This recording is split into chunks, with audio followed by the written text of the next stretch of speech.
People have asked me a lot of questions about moving to Alaska, and I decided, you know what, I should do a video. I do try to answer people in the comment section. I try to respond to my comments, and right now my channel's small enough where I can respond to almost everyone.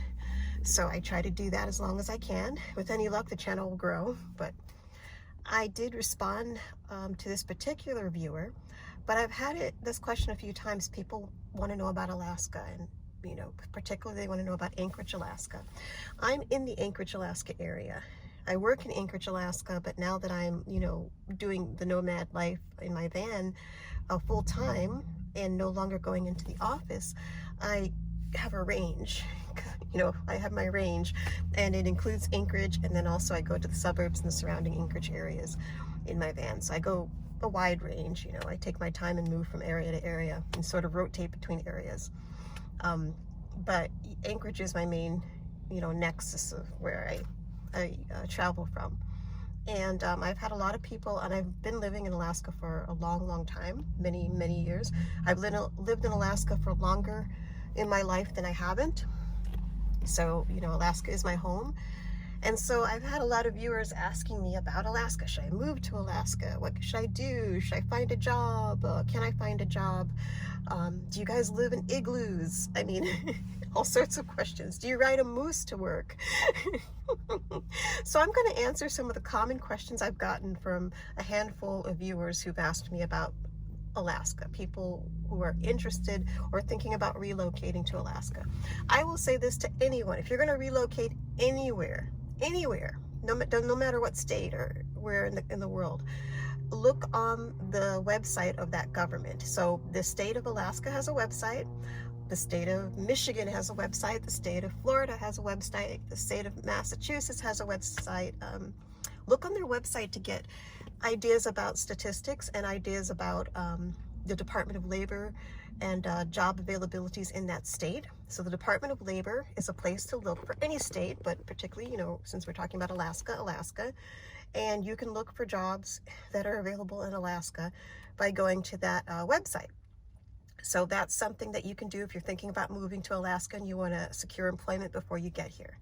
Alaska, Anchorage in particular, I'm not talking about all of Alaska, but Anchorage in particular is a city like any other city. There are parts of Anchorage where if you got blindfolded and dropped off in the middle of a mall and someone took the blindfold off, you wouldn't know if you were in Anchorage, you wouldn't know if you were in Kansas, you wouldn't know if you were in Indiana. I mean, some areas look just like a mall, like any other place in any town, America. So there are a lot of chain stores here, a fair amount, not as many as in the lower 48. There's a lot of things that aren't up here. Like, for instance, Alaska does not have an IKEA. Alaska doesn't have there's a lot of things. We don't have a cheesecake factory. We don't have but we have a lot of, we're getting more stuff up here, but there are a lot of things. We don't have Whole Foods up here, so I remember when we got Starbucks for the first time a few years ago. That was a big whoop-de-doo. Everyone was all excited to get I was excited. Let me just talk for myself. But that was like a few years ago. We didn't have Starbucks here for a while. We just recently got Krispy Kreme. That's a new store that's been up here for maybe 2 years now. Yeah, we just got Krispy Kreme, and people were like crowded, wrapped around the block just to get a donut there. But there's retail jobs. If you're looking for an entry-level job, there are retail jobs here that pay minimum wage. The minimum wage in Alaska, oh God, I should have looked this up, but I think it's $10. It's about $10, the minimum wage in Alaska. And the cost of living is high here. So honestly, you can't live on a minimum wage job and have a decent apartment. Rents are high. The cost of food is high. Food costs are high. Everything we get comes on a barge. So we get our supplies from the lower 48, which is what we call all the contiguous states, or we refer to them as the lower 48. We get our food, we get our supplies shipped on a barge. There are a lot of things that you can't get even in Anchorage, which is the biggest city in Alaska, is Anchorage, and the second biggest city is Fairbanks. Fairbanks is about a 6-hour drive from Anchorage, so I'm just trying to give general information if you're thinking about coming to Anchorage, the Anchorage area, to relocate. Fairbanks is a 6-hour drive, but it's like a totally different climate and a totally different mentality and vibe. Fairbanks is a little bit more rural than Anchorage. There are fewer shops and fewer stores in Fairbanks. And Fairbanks has more extreme temperatures. In Fairbanks, it can get to 100 degrees Fahrenheit in the summertime, and it can get to negative 40 degrees Fahrenheit routinely in the winter. They go from one extreme to the other. Like literally negative 40 degrees is not unusual in Fairbanks. Negative 50 happens. Negative 50 degrees Fahrenheit in the wintertime happens in Fairbanks. So if you're going to go to Fairbanks, you're going to get the extreme temperatures, and the air is much drier in Fairbanks. The air is pretty dry in Anchorage too. We don't have a lot of humidity. We get a lot of rain, but the rain, when it rains, it like evaporates right away. So that's just something to tell you about Anchorage and Fairbanks. You can get an entry-level job with not too many problems if you want to work at McDonald's or Burger King or Wendy's, or a food court, Panda Express. All those things are up here. There's malls. So entry-level jobs are here just like anywhere else, but you can't live on that. You really can't. If you're a single person, you might be able to scrape by with a roommate, but the cost of rent is pretty high. So in order to afford a one-bedroom apartment, if you want to live in a somewhat decent area, you'll be lucky if you find an $800 per month apartment. It's hard. $900 to $1,000 maybe you'd find for a one-bedroom apartment. You might find an $800 to $900, but you won't necessarily be in the best of the best area. But you might be able to find an apartment, but with the minimum wage job, you may or may not be able to afford the rent on your own. You need a roommate if you're a single person. If you're a person with children, you cannot survive on a minimum wage job in Anchorage. People who are working minimum wage jobs, which are basically entry-level jobs. People who are working entry-level jobs who also have children, or just one child even, they end up having to be on public assistance because that's not enough in order to support a family of, even just one child. So that's something to think of. So I would come here if I had a skill, like if I were involved in the oil or gas industry. The state of Alaska is an employer that employs a lot of people here, actually. A lot of people who work in Alaska work a government job. They employ a lot of people as far as a decent paying job. That's a big one in the oil and gas industry as far as high paying jobs, So if you have like just decent amount of office skills, that's something to look at, and you can look on the state's website and apply for these jobs before you get here. But in order to do that, you have to be a resident of the state, but you can research the jobs before you get here, So that's my suggestion. Go to Alaska's website, look at the Department of Labor, look at the jobs, and there's jobs listed for the entire state. All sorts of jobs, not just state jobs. They list jobs as far as like service jobs and retail industry and things of that nature. So, okay, this is a long video and I'm rambling a bit, but let me answer some questions that I've gotten. Number one question that I've gotten from my viewers, and I can't believe I'm saying this, but I actually have enough of an audience where I'm getting like regular questions now. I have been asked, is it true that Alaska gets free money? Is it true that every Alaskan, and one person in particular gets $2,000? Or, they asked if they get $2K. No, but kind of yes, depending on what type of ethnic group you come from. So the Permanent Fund Dividend, or the PFD, we get that every year. It's not once a quarter, it's once a year, and we get it just because we're a resident, and the dividend is from the oil reserves and the resources that every resident of Alaska is a part owner of. So that's why it's the Permanent Fund Dividend. We're shareholders, and the dividend is the money we get each year from our shares in the mineral and natural resources. And the Permanent Fund also invests in real estate and a bunch of other stuff too. But anyway, we get dividends from that. In order to be eligible, you have to be an Alaska resident, and you have to live here at least a year, a full calendar year. And I don't know the exact rules, but it's like basically full January to January type of thing. So basically you need to be here for the entire season. You've got to go through the harsh cold winters if you're going to earn that dividend. In order to be a real Alaskan, you need to be here in the winter. But yeah, so it's like a January to a January. It's a full calendar year in order to be eligible. And so for some people, it takes them about 2 years to get eligible, depending on when you get here. because let's say you get here in February, then you're not eligible for the PFD. You've got to wait for the other January to roll around in the next January. So, depends on when you get here, but it might take you a year and a half to 2 years before you become eligible for the next permanent fund dividend. Children are eligible. If you're born here, you're eligible. Babies can get it. Young children can get the PFD. And if you're an Alaska resident, but you're away for college, you can get it while you're in college. There's an exception for college students. You can still get it if you're away from Alaska only for college, but you have to come back over the summer. You can't, in order to be eligible. It varies. It depends on how much the dividend the fund makes. That determines the amount of the dividend, and it also matters how many people that year are eligible for it. And it varies. The highest we've ever gotten has been 2,100. And we, based on the formula, could have gotten 3,500 or so this year, but that's not the way it works out. Usually it's a few $100s. It's once a year, and people who live in rural areas, they usually use that type of their dividend in order to pay for fuel cost. There's a high cost of living. A lot of people buy their winter clothes because the dividend comes in October. Normally, so last year they paid it to us early in July because of the pandemic, but normally we get it in October. And so people use it for like cost of living. They use it for survival. People pay down their mortgage, maybe with it. They pay their bills. They pay for their winter coats for their children and for themselves. There's extra costs for heating and oil. So people use it for practical things. If a person has a large family, then they're getting a check for each family member. But keep in mind, they also have a lot of costs and a lot of mouths to feed. So the cost of living is pretty high. And for people who are wanting to come up here just for the permanent fund dividend, I would say do not do that. You're going to spend more money trying to live here than you will earn from the PFD.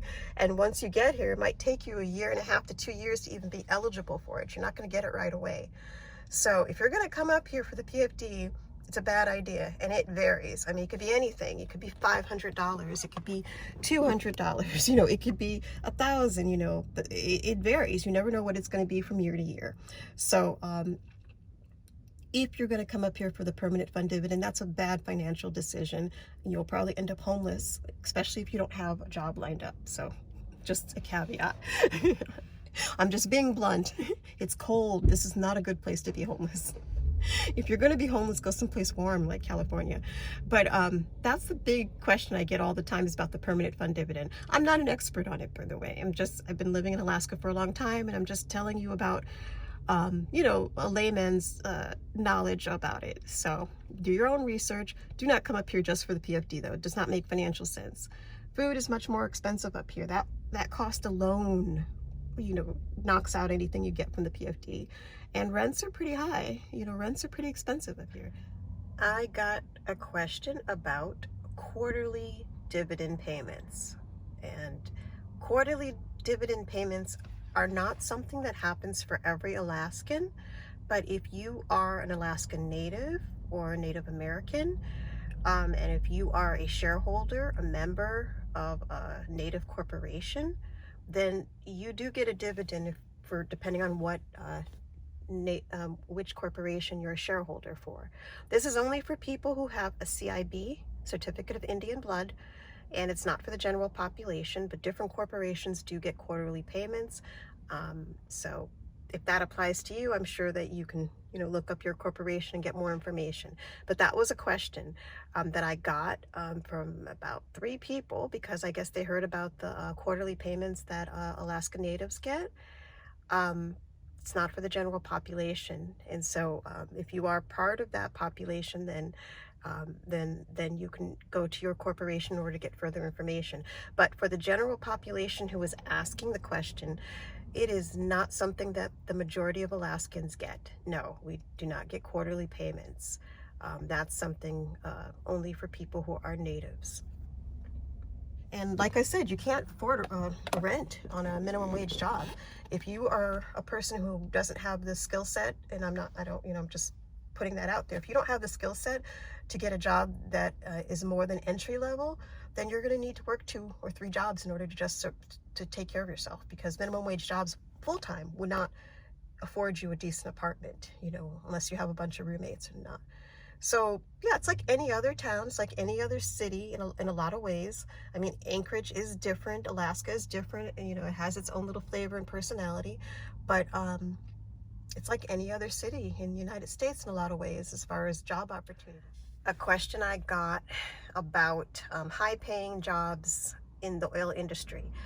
There is a part of Alaska called the North Slope. It's just barren, ice-covered land, and this is where a lot of oil excavation and drilling and whatnot takes place. And it's in the middle of nowhere. There are barracks, like army barrack type style dorm rooms, and it's extremely cold, and there are polar bears up there in the North Slope. It's dangerous.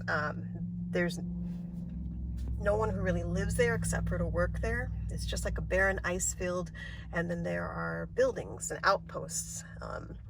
People run very heavy equipment and machinery, and anyone who works there, they live in the barracks. It's like a dorm room situation, and it's a place where people go to work.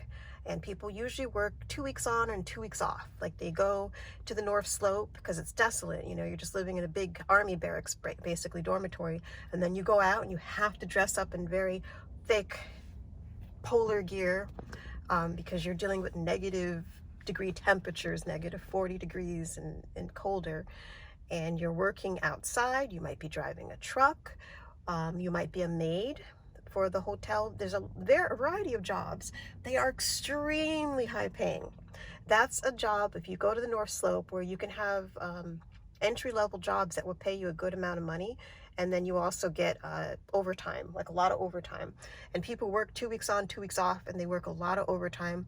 A lot of people fly back into Anchorage, and sometimes people have roommates who work on the North Slope, and they kind of like take turns, you know. One person comes back for the 2 weeks and stays in the apartment, the other person flies out and they're working on the slope.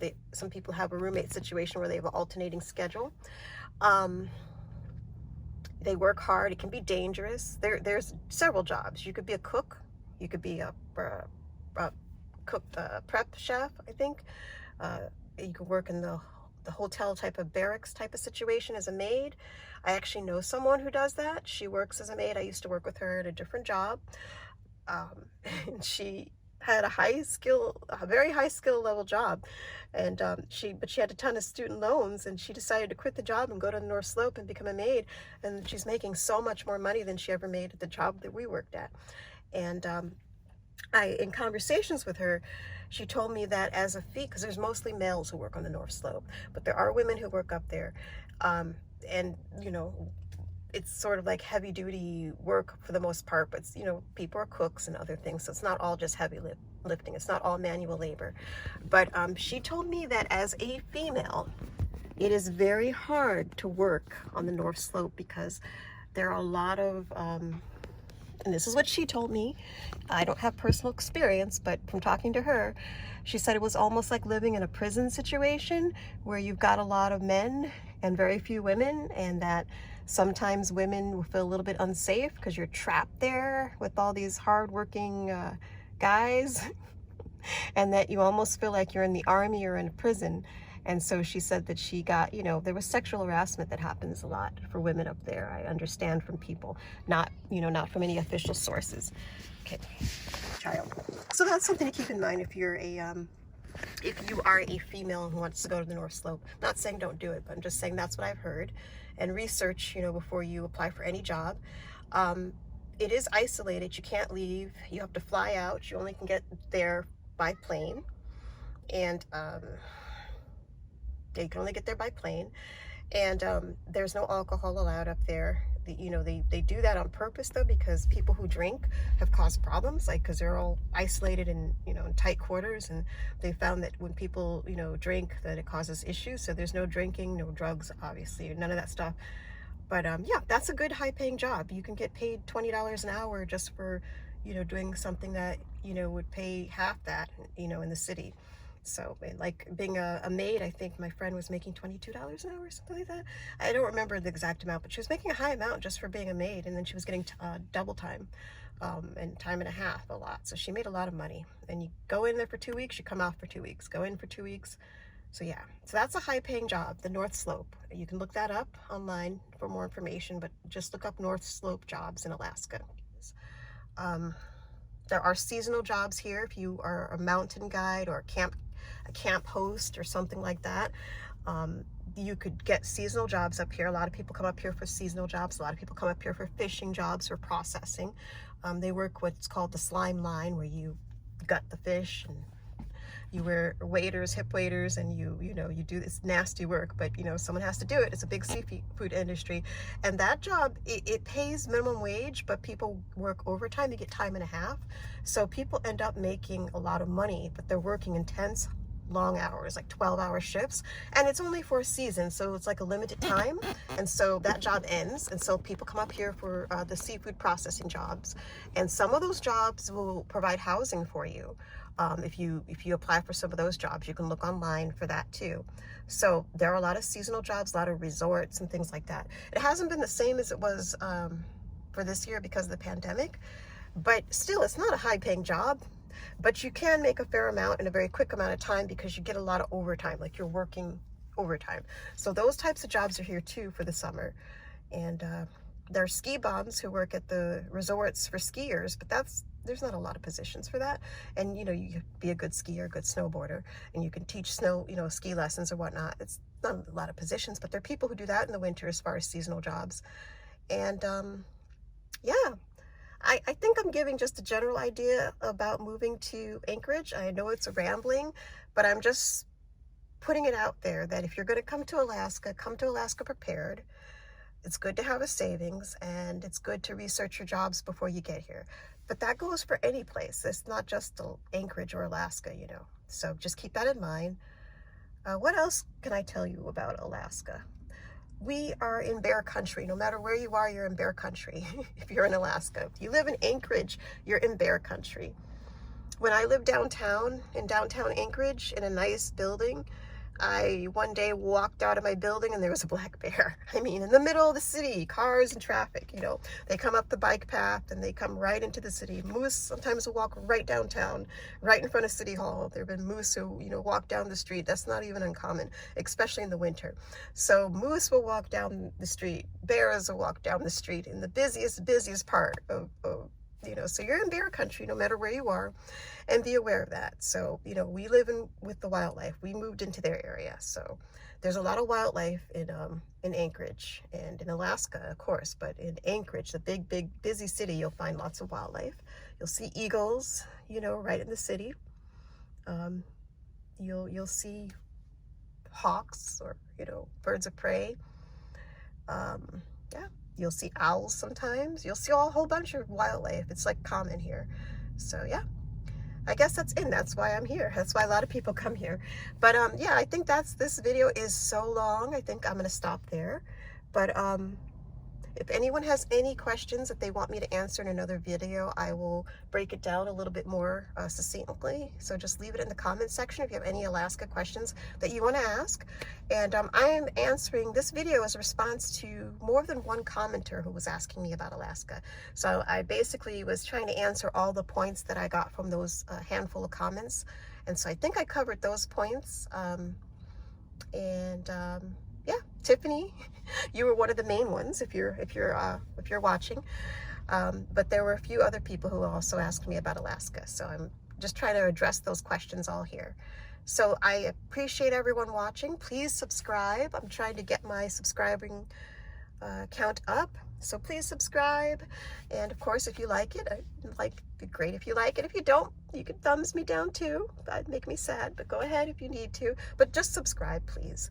And yeah, I appreciate everyone. All right, thanks. Bye for now.